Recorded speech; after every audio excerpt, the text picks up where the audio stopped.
नमस्कार, मैं हूं सत्यपाल और आप देख रहे हैं CWB हिंदी न्यूज। अब वसूली जाएगी प्रधानमंत्री किसान सम्मान निधि, अपात्र किसानों को थमाए गए नोटिस। प्रधानमंत्री किसान सम्मान निधि में गलत जानकारियां देकर जिले के किसानों ने केंद्र सरकार से 3,45,92,000 रुपए अपने खातों में जमा करवा लिए। ये मामला सामने आया है जिला रोहतक का, लेकिन अब मामले का भंडाफोड़ हो गया है। सरकार ने निर्णय लिया है कि जो किसान इस योजना के लाभ पात्र नहीं थे और उन्होंने सम्मान निधि का पैसा प्राप्त कर लिया, वह राशि अब किसानों से वापस ली जाएगी। इस बारे में बाकायदा किसानों को नोटिस भी जारी कर दिए गए हैं। कुछ ऐसे किसान हैं जो कि पति पत्नी ने अलग अलग किसान सम्मान निधि का पैसा केंद्र सरकार से प्राप्त कर लिया है, जबकि योजना का लाभ दोनों में से केवल एक को मिल सकता है। जब स्कीम को साल 2018 में लॉन्च किया गया था तो केंद्र हड़बड़ी में थी, क्योंकि अप्रैल मई में लोकसभा चुनाव होने थे। उससे पहले सरकार किसान सम्मान निधि के पैसे की पहली किस्त खातों में डालना चाहती थी, इसलिए किसानों को ज्यादा दोष भी नहीं दिया जा सकता है।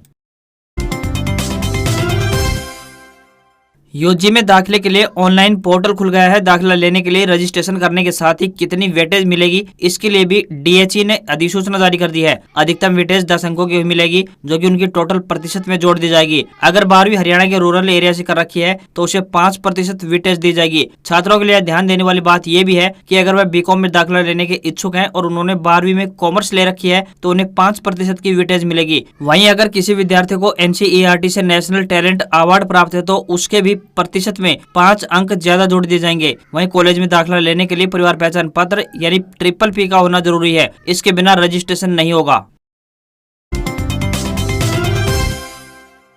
अग्निपथ योजना 5 अगस्त से 3 सितंबर तक रजिस्ट्रेशन, 28 नवंबर से 11 दिसंबर तक इस जिलों के युवाओं की सेना में भर्ती। अग्निपथ योजना के तहत 28 नवंबर से 11 दिसंबर तक रोहतक के राजीव गांधी खेल परिसर में हरियाणा के 4 जिलों में सेना में पात्र अग्निवीर की भर्ती के लिए सेना भर्ती आयोजित की जा रही है। सेना भर्ती कार्यालय रोहतक का भर्ती पंजीकरण 5 अगस्त से 3 सितम्बर तक होगा। इस भर्ती में रोहतक, झज्जर, सोनीपत व पानीपत से अग्निवीर जनरल ड्यूटी, अग्निवीर तकनीकी, अग्निवीर क्लार्क व स्टोर कीपर तकनीकी, अग्निवीर ट्रेडमैन 10वीं पास, अग्निवीर ट्रेडमैन 8वीं पास श्रेणियों के लिए भर्ती की जाएगी। इच्छुक उम्मीदवारों के लिए अपना नाम सेना की वेबसाइट पर पंजीकरण करवाना अनिवार्य है। ऑनलाइन आवेदन की प्रक्रिया आगामी 3 सितंबर के बाद बंद कर दी जाएगी। जिला रोहतक, झज्जर, सोनीपत व पानीपत के ऐसे युवा जिनका जन्म 1 अक्टूबर 1999 से 1 अप्रैल 2005 के बीच हुआ है और उन्होंने 10वीं या 12वीं की कक्षा उत्तीर्ण की है, वे युवा अग्निपथ योजना के तहत सेना में खुली भर्ती के लिए आवेदन कर सकते हैं। सभी उम्मीदवारों से अपील की है कि वे भर्ती संबंधित किसी भी तरह की अफवाह पर ध्यान न दें और भर्ती के दौरान दलालों से सावधान रहे।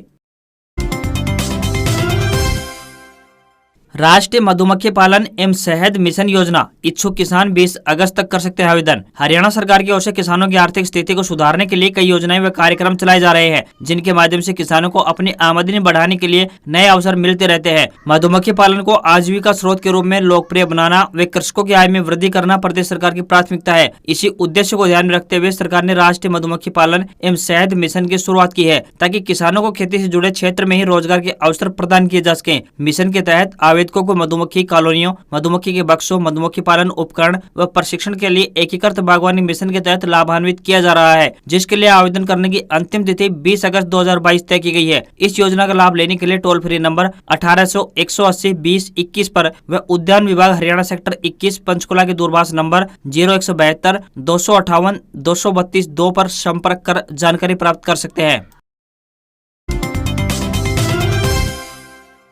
राम रहीम की याचिका पर सुनवाई, बेअदबी जांच CBI को देने की मांग। पंजाब पुलिस की SIT ने डेरा मुखी को मास्टरमाइंड बताया। डेरा सच्चा सौदा के मुखी राम रहीम की याचिका पर पंजाब एंड हरियाणा हाईकोर्ट में सुनवाई होगी। राम रहीम ने श्री गुरु ग्रंथ साहिब के बेअदबी केस की जांच CBI से वापस लेने का विरोध जताया है। पिछली सुनवाई में डेरे के वकील ने 2 घंटे की दलील दी थी। डेरा मुखी इस वक्त रोहतक की सुनारिया जेल में संगीन अपराधों में कैद की सजा काट रहा है। पंजाब पुलिस की SIT ने हाल ही में रिपोर्ट तैयार की है, जिसमें राम रहीम को बेअदबी की साजिश का मास्टरमाइंड करार दिया गया है। SIT का दावा है कि पूरी साजिश डेरा सच्चा सौदा के हेडक्वार्टर यानी सिरसा में रची गई। राम रहीम की फिल्म मैसेंजर ऑफ गॉड यानी MSG रिलीज न होने के विरोध में बेअदबी की साजिश रची गई। इसी तरह की खबर देखने के लिए बने रहिए हमारे साथ और देखते रहिए CWB हिंदी न्यूज। नमस्कार।